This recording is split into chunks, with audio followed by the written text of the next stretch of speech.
It has been a minute since I made a Mandela effect video, and I have been inspired to do it for a couple weeks. I just had to kind of get together what I wanted to talk about and feel in the mood to do it. It is thunderstorming outside, but hopefully it's not loud and you won't hear all of it. Oh, there you go, if you hear that thunder. So I have several videos about the Mandela effect and personal Mandelas in my life on my channel. I've recently started doing some commentary and theory videos about a show on Hulu called Only Murders in the Building. So if this isn't for you and you just like that, I'm fine with that. And if you do like this kind of stuff, please leave me a comment and let me know and talk about Mandelas in your life or what your theories are. So first of all, I think I have a new theory about how the Mandela effect occurs. We're all more conscious now than ever, and I gave some background in previous videos about my personal gifts and abilities and experiences, and I've decided now, building on those, that many of us when we sleep, we enter a different level of consciousness or can leave our body. Our soul can leave our body. It's called astral projection. I'm wondering if when we're sleeping and we're not conscious, if we're able to get into different timelines and stay there or slip back and forth between timelines. And that might be why sometimes Mandela effects are different or updated or back the way we remember them sometimes. And I have no proof of this, of course, but this is my theories. So Mandela effects are tricky because memories can be slightly off.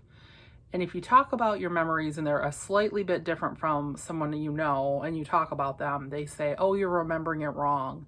And how do you prove that you're remembering something correctly to someone? You can't. There is a Twilight Zone episode. I should have did some research and figured out what the name of it was. A gentleman is in the space program. He's in a rocket and he goes in outer space, but then when he comes back, he's in a different reality that's just slightly different. When he gets home to his house, there's suddenly a picket fence up, and he asked his wife, when did that fence get there? And she thought he was joking, but in his reality, there wasn't a fence, but it was the same house.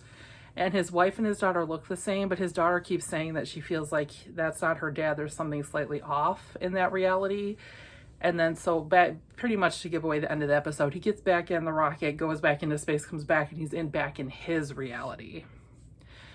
And there was another thing. His title was different. It was Colonel, and then the other one was Major or something. And I don't know the difference between those, but his rank was different in the military in the other reality. And everybody kept just telling him he couldn't remember because he's been in space and he was confused or something. And I feel like that's what I go through. So the first Mandela effect I'm going to talk about is a personal one. And then the other two are things in media or common knowledge that are different. So I'm not sure if anybody's talked about those two, but I'm going to talk about them.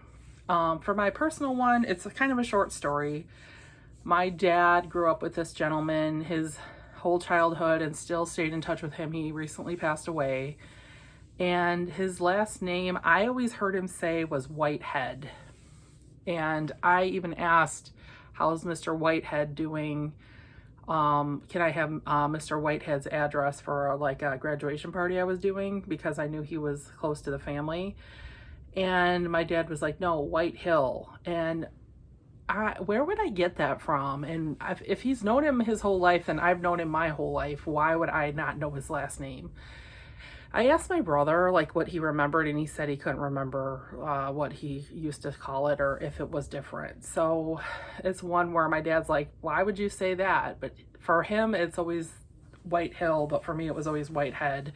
And I know it's just a slight difference, but that's the issue with these Mandela effects, is that they're slight things, but I truly remembered it that way. So I don't know. Okay, the second one I have, this is really strange. So I am a scientist. I think everybody knows that. I have 4 science degrees. I love researching things. I love figuring out how things work, why they work the way they work. I love anything with nature. I have a bachelor's degree in biology. I'm also a nurse, as people know, so you're definitely a scientist. And I always loved like studying like the seasons and outdoor and animal type stuff in my area. And I live near Detroit, Michigan, and we have all 4 seasons. So all growing up, I remember learning about and reading about hibernation. And I always thought that hibernation was when specific animals, such as like bear, squirrels, certain animals would sleep for the whole winter. They'd find like a warm place and they would sleep for the winter, and then when spring comes, they're back up and they're doing their thing. Apparently not. If you look up hibernation, it sounds like it's just like every day. They don't sleep through the whole winter. So why do we have a name for it if they're just doing their same thing? I tried to look up a few things about this and I'm just completely baffled. It sounds like hibernation is not really like them staying out of the cold and like going somewhere for the winter. It sounds like it's just like them living everyday life. I don't know. It makes no sense. If somebody can explain this to me, I don't know. Like, why did I learn about this? And why was I told that animals sleep for the whole winter? Okay. So, the movie 21 Jump Street. Hilarious. I've watched that movie so many times. I started noticing that Ice Cube's character, his line is different, and I don't think it's because the movie's been edited for profanity. It's been like a few different versions of it I've seen. I remember him saying to Jonah Hill's character, he's praying to Jesus at the Korean church, "Stop effing with Korean Jesus. He's got effing Korean S to worry about." That's what I remember him saying. Stop effing with Korean Jesus. Now, if you watch it, he's like totally a different line, completely different, not the same line at all. Something just like, shut up, quit talking to Jesus. And it was just like weird. It was not like at all the same line I remember. And it was so funny when he was yelling at him because he was like praying to him and it was supposed to be all serious. And he's like, "Hey, stop effing with Korean Jesus."